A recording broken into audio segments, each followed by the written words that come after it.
प्रिय किसान भाइयों और बहनों, आज मैं एक ऐसे विषय पर बात करने आया हूं जो हम सबके दिल से जुड़ा है।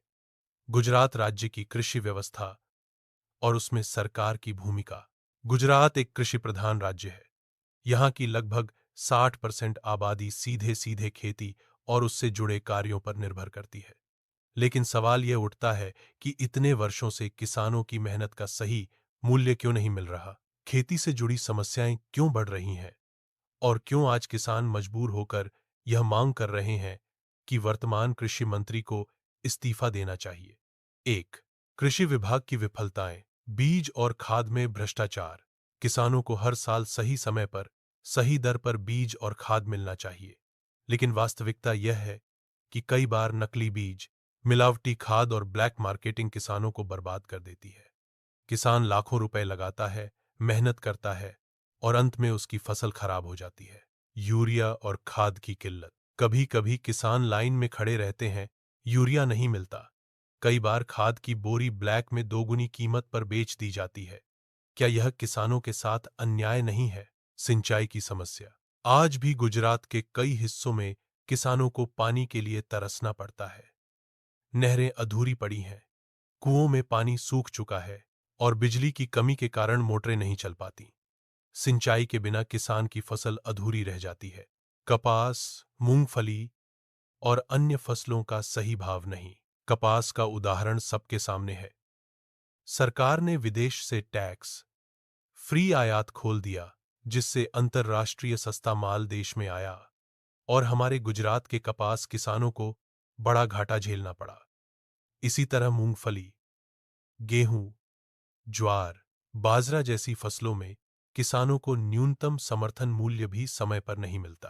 कृषि योजनाओं का लाभ सिर्फ कागजों तक।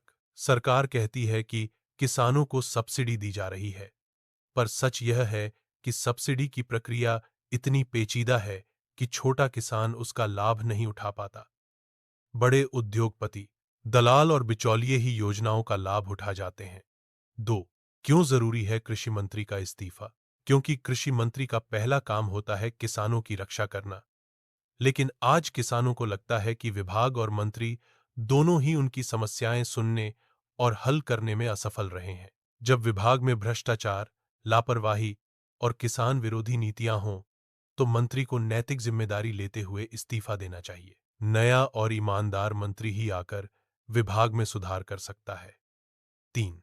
किसानों और गैर किसानों को समझना होगा।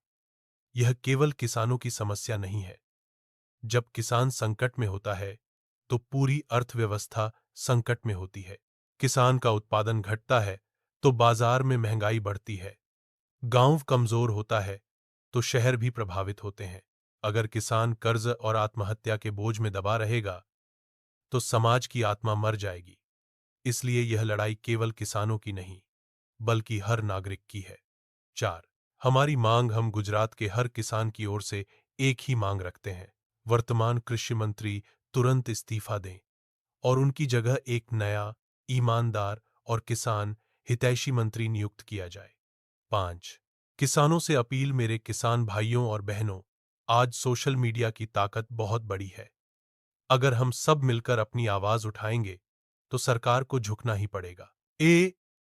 आप सबसे मेरी विनती है कि गुजरात के कृषि मंत्री के फेसबुक पेज पर जाकर अपनी समस्याएं कमेंट में लिखें।